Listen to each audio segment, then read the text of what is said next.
ہمارے دوسرے مقرر زین العابدین ہیں جن کا تعلق میلسی سے ہے اور جی سی یونیورسٹی کے طالب علم ہیں۔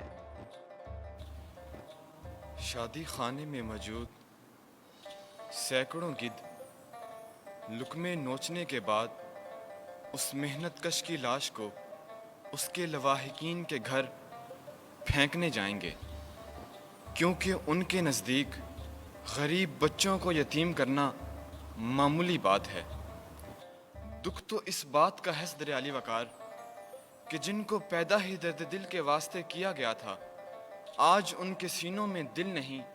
کالے پتھر ہیں۔ آئیں اور دیکھیں کہ ہمارا سفید خون مذہب کے نام پر انسانیت کو تگنی کے وہ ناچ نچاتا ہے جسے دیکھ کر آسمان کا چہرہ سرخ ہو جاتا ہے۔ علی وقار، ہم وہ مردہ ضمیر سیاستدان ہیں جو غریب کی غربت کا مذاق اڑاتے ہوئے تصاویر کھنچواتے ہیں اور پھر قومی اخبارات میں شائع کروا دیتے ہیں۔ ہماری روحوں کو اس وقت تک کاروباری چین میسر نہیں آتا کہ جب تک ہم اپنے ہاتھوں سے اس میں ملاوٹ نہیں کر لیتے۔ ہماری دکانوں پر بڑے بڑے کتبوں پر منغشہ فلیسا منا کندہ کرواتے ہیں کہ جس نے ملاوٹ کی وہ ہم میں سے نہیں، پھر انہی کتبوں کے نیچے دودھ میں پانی، مرچوں میں پیسی ہوئی اینٹیں اور آٹے میں سوکھی روٹیاں ملا کر مہنگے داموں فروخت کرتے ہیں۔ پھر جب اس کالے دھندے سے تھک جائیں تو ایک نیا کتبہ آویزہ کرتے ہیں، وقفہ برائے نماز۔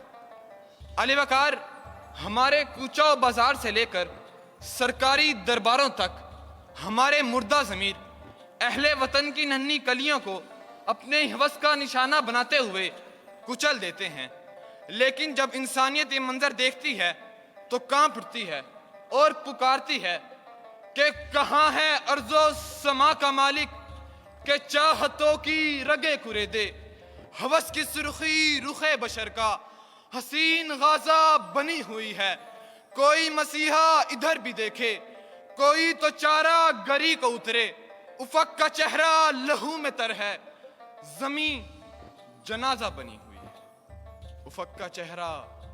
لہو میں تر ہے، زمین جنازہ بنی ہوئی ہے۔